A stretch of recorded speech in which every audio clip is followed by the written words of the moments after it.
for equipment design, how does it affect maintenance and reliability? So there's a couple things. It's funny. I was just doing some homework the other day, some research on a couple of things.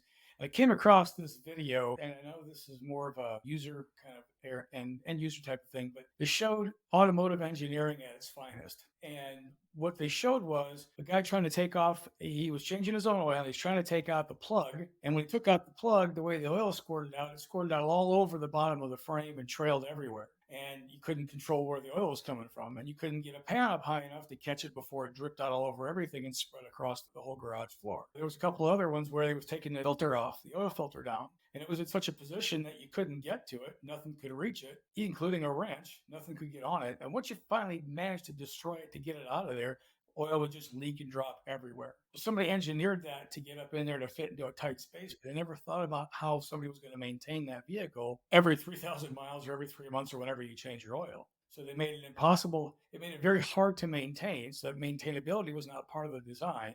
And if it's not easy to maintain, you're more reluctant to do anything proactively because you always have to get back in there to do things, right? So it challenges the reliability of an asset. So some of the things you do is you try to monitor that oil now instead of changing oil every so often. You try to do things to monitor it so you know when you absolutely have to intervene because you know it's going to be a pain to do so. There's a million other examples like that. We've had times there's a gearbox that's 6 feet tall and 8 feet wide and 14 feet long. And it's made for a big steel mill. And they've got these great big, the nuts on the gearbox base are this big.